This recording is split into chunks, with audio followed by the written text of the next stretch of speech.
So what I've done here is I have taken green dried peas, and what I'll do is I'll add water and soak it overnight.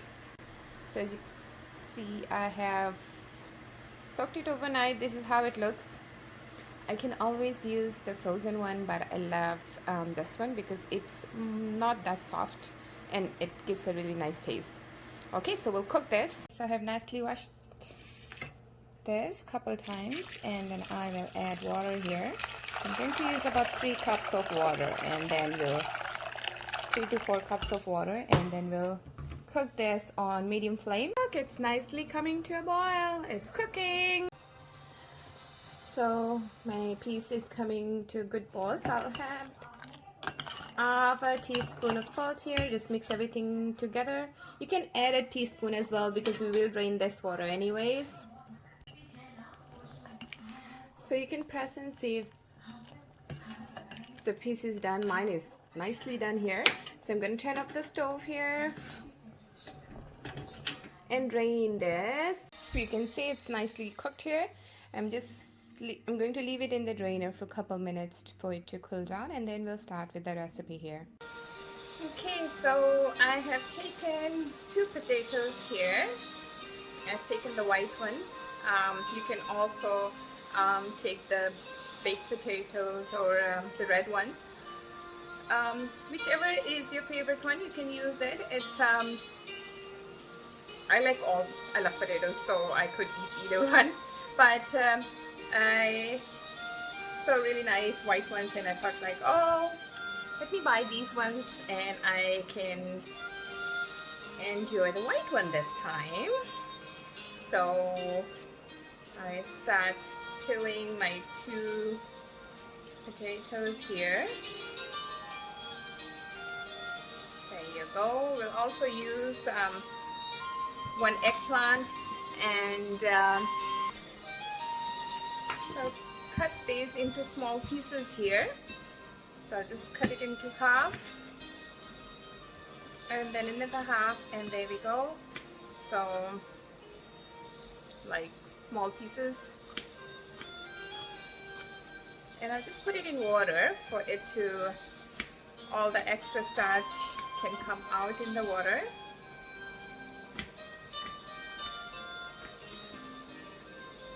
As long as the pieces are equal size, it should be okay. It doesn't have to be perfectly same size, but if it's same size, then it's going to cook nicely together. But if it's big pieces and some small pieces, then the big pieces might not cook the same way. My potato is all nicely peeled and chopped. Now I'll just grind some ginger. So clean some ginger, and I have seen lots of video where people try to peel the ginger with spoon, which is really nice. And actually I tried it out, and it does work. It's really fast and simple way to peel ginger, because sometimes, you know, ginger has these all small stems that it's hard to use a knife and do it. So I'll just wash this first. So I washed my ginger, and I'll cut it into small pieces here, and we will grind this. There you go. So I'll put everything in here, and we will just, oh, mine is jumping. Okay, make sure it's not jumping all over the kitchen. So we'll grind this. And then let me grab my eggplant here. So I've taken big eggplant here, and my curry leaf, which I actually have to buy because I didn't have any at home.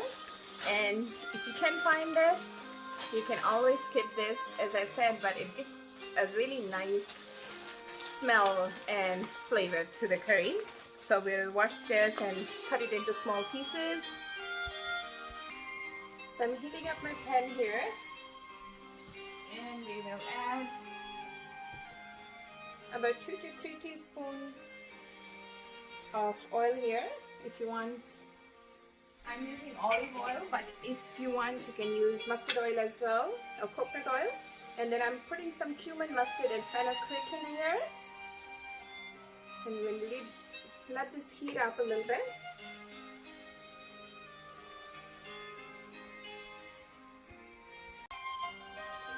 So my oil is all heated up here. I'm going to put all my ginger in there.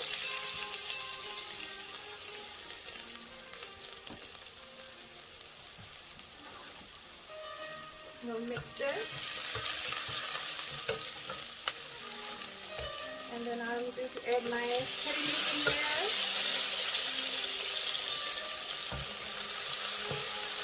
And let this cook for a little bit. So as you can tell, my ginger is nicely cooked here. It's not burnt, it's just that the flavor is all out in the oil. So I'm going to add the 2 potatoes that I have chopped here. Mix everything together nicely.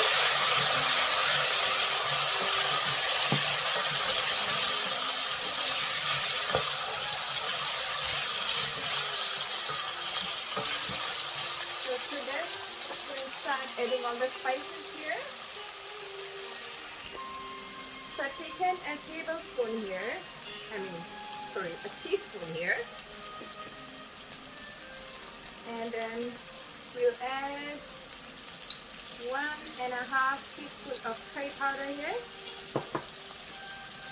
And then we are adding chili powder, and chili powder is always according to your taste. You can add less or more, whatever you prefer. And then 1 teaspoon of turmeric powder here, and then a teaspoon of salt here. So we'll mix everything together here.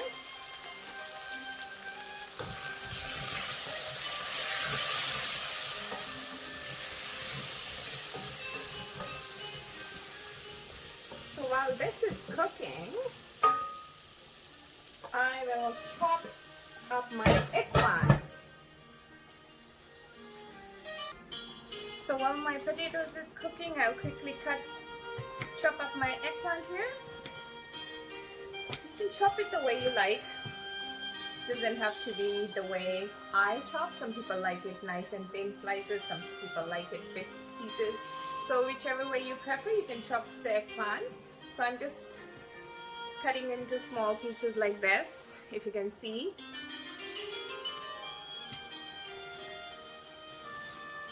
So let's chop the eggplant here. In Fiji, we didn't have long eggplants like this. We had small ones. It was always organically grown at home with no chemicals, nothing. And it's all around season, because there's not such thing as winter that we have here in Fiji. So we get eggplants all around the year. And the thing is, you get it in different colors and sizes as well. Like you have the white one, you have the round one, and long ones, and it's like a really nice purple color too. So yeah, so my eggplant's almost chopped up in here. So my potatoes are nicely getting cooked here in the spices. Now we'll add the eggplant in here. And we'll mix everything together here.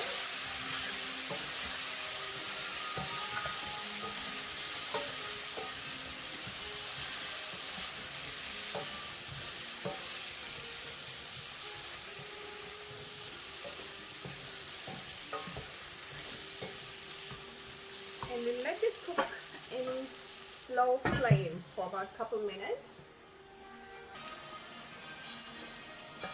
So as my eggplant and potatoes are nicely cooking here together, I'll add half a cup of peas that I cooked earlier and mix everything together here.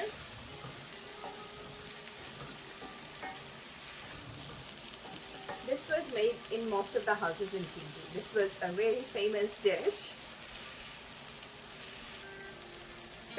like festival season. If you go to anyone's house, this was really famous, and you'll always find it made at everyone's house. And as I said, eggplant is really easy to find in Fiji, so yeah.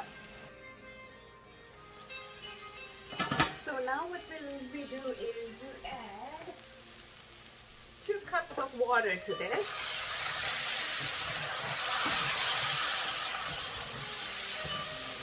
I'm using hot water here, so the process is faster, but you can always use tap water, or you can always use cold water. It just takes a little bit longer to cook if you use that. I just like to speed up my process and cook faster. If I'm hungry, I don't want to wait till my cold water starts boiling up and cooking my food. So there you go. I've added 2 cups of water here, so we let this cook in slow, medium to low flame.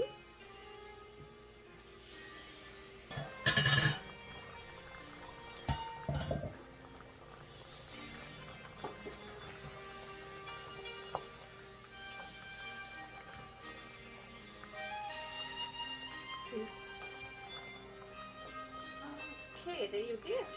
It's nicely cooking together. We'll wait till the potatoes are nicely done, so we'll close it and cook it for a little bit more. So let me know how yours turned out, and if you do like my recipes, do subscribe to my channel. Don't forget to subscribe. So this was a very simple and easy dish that you can definitely make it. Don't say it's hard, because try it out, and I guarantee it will turn out really nice for you as well. It's a really nice dish that's really close to my mom, like my mom's recipe.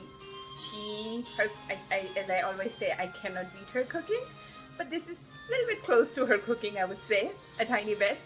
But do enjoy my recipes, do try it out, and do put in the comment section how yours turned out, and if you have any questions about the spices and everything.